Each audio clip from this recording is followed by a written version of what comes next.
V České republice je dlouhodobě nedostatek dětských psychiatrů a situace se bude ještě zhoršovat. Až třetina lékařů této specializace je starší 60 let a brzy odejdou do penze. Mladých lékařů ale nepřibývá. Ministerstvo zdravotnictví navíc uvažuje o novele, která by znamenala úplný zánik specializace pedopsychiatr. No a do Tábora teď zdravíme ředitelku dětské psychiatrické léčebny Opařany, Ivu Hodkovou. Dobré ráno.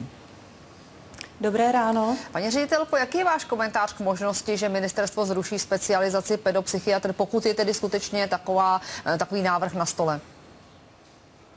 Je to pro mě překvapivá a nová zpráva. Já jsem členkou výboru odborné společnosti a Asociace dětských a dorostových psychiatrů a tuto informaci nemáme. Myslím si, že by to byl špatný počin a špatná strategie, protože základní síť dětské psychiatrie v České republice dobře nastavena. Jaký je ten důvod, že je dětských psychiatrů jednoduše tak málo? Dětských psychiatrů je dneska fyzických osob asi 140, ale problematika ve společnosti odborná, co se týče dětí, stoupá a proto je potřeba samozřejmě více odborníků a větší dostupnosti této péče, zejména ambulantní. Chápu vás správně, že dětských psychiatrů je, řekněme, v historickém kontextu stále stejně, ale ta potřeba je větší, že není pravda, že by dětských psychiatrů ubývalo?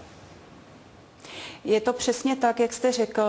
Dětských psychiatrů neubývá, ale samozřejmě stárnou, stejně jako je tomu například u praktických lékařů a nebo u pediatrů. Je reálné, aby se o děti s psychickými problémy stali lékaři pro dospělé? My si myslíme, že to reálné není.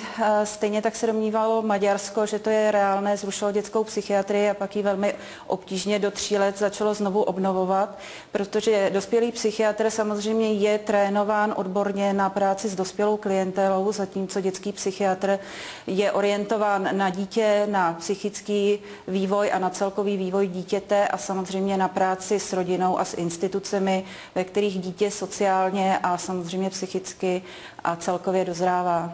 Takže ten zásadní rozdíl, nebo jeden z těch zásadních rozdílů je, řekněme, v přístupu toho dětského psychiatra ke klientům, tedy k tomu dítěti, o které se stará. Ano, samozřejmě, protože dítě se vyvíjí a psychické poruchy nebo duševní onemocnění mají v různých věkových obdobích různý obraz. Některé dokonce nepřecházejí do dospělého věku, některé naopak přecházejí do dospělého věku, zatímco dospělý psychiatr pracuje již s hotovým dospělým jedincem.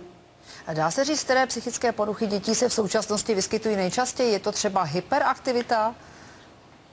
Ano, dneska my vidíme hodně a přibývá samozřejmě těchto diagnóz dětí s hyperaktivitou, takzvané ADHD, anebo hyperkinetická porucha chování, kde jsou ještě přidruženy další problematické projevy v chování.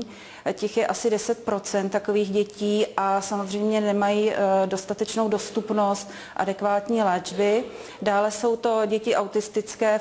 V 60. letech bylo 5 dětí na 100 000 obyvatel a dneska je to 110 dětí na 100 000 obyvatel. Dále přibývají depresivní poruchy a úzkostné poruchy.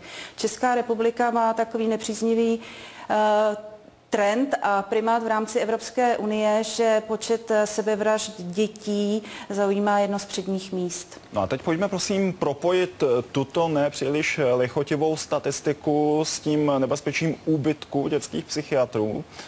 Co by to znamenalo pro další vývoj těch čísel, o kterých jste mluvila, respektive pro další vývoj toho rostoucího trendu jednotlivých psychických poruch u dětí?